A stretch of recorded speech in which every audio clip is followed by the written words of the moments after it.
ऐसे ही आकर बैठ गए, कोई काम है बताओ? तुमने तो सारे कपड़े निकाल रखे हैं, सिर्फ धोती पहने फिर रहे हो। अरे मोदी जी क्या बताऊं, इतनी भयंकर गर्मी आज तक नहीं पड़ी। अरे कपड़ा कहाँ पहन मिल रहा है इस गर्मी में, ऐसा लग रहा है कपड़ा अगर पहन लो जैसे आग के अंगारे रखे हो जिस्म के ऊपर। इसीलिए तो मैं कपड़ा पहन ही नहीं रहा हूँ, सिर्फ धोती में फिर रहा हूँ। और आपके यहाँ आने का भी मेरा कारण है। अरे जैसे मुझे पता चला आपने इलेक्ट्रॉनिक पंखों की बहुत बड़ी दुकान रखी है, तुरंत चला आया मैं एक पंखा खरीदने के लिए, क्योंकि बिना पंखा खरीदे तो गर्मी ये कटेगी नहीं। बिल्कुल राहुल, तुम सत्य बोल रहे हो, तुम्हारी इस बात से मैं 100% सहमत हूँ। और राहुल, ऐसी गर्मी 20 साल पहले पड़ी थी, 20 साल बाद ऐसी गर्मी पड़ी है। ले लो मोदी जी से एक पंखा ले लो, बहुत अच्छे अच्छे पंखे बेच रहे हैं। अभी योगी जी इनसे एक पंखा खरीद कर ले गए।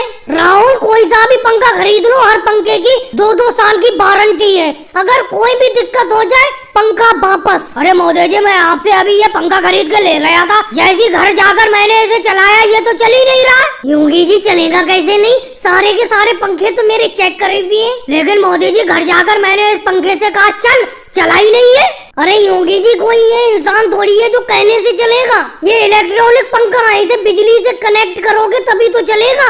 अरे मोदी जी, बिजली करंट कितने भारी भारी शब्द बोल रहे हो ये। अरे मैंने तो बिजली का कनेक्शन ही नहीं कराया, मैं तो समझा आपका ये पंखा खरीद कर ले जाऊंगा और घर जाकर कहूंगा चल, ये चल देगा, लेकिन ये चला ही नहीं। वापस करो अपने इस पंखे को। अरे मोदी जी, कैसे पंखों की आपने दुकान रखी है? योगी जी सही तो कह रहे हैं, ऐसे पंखे लाओ जो बिना बिजली के चले। अपने गांव में एक तो महीने में 2-4 बार तो बिजली आती है, अगर हम इस पंखों को खरीद भी लेंगे और गांव में बिजली आएगी नहीं तो इस पंखे से क्या अंडे दिलवाएंगे? मोदी जी, मैं आपसे पहले ही कह रहा था इस गांव में बिजली के पंखों की दुकान मत खोलो, लेकिन आपने मेरी बात को इस कान से सुना, दूसरे कान से निकाल दिया। अरे लालू जी, मैंने तुम्हारी बात को इस कान से सुनकर उस कान से नहीं निकाला, मेरे दिमाग में ही ये बात, अगर गांव में ये पंखे नहीं बिकेंगे तो शहर में ले जाके बेच दूंगा, शहर में तो बिक ही जाएंगे। और भाई लोगों को वीडियो को लाइक करो, चैनल को सब्सक्राइब करो।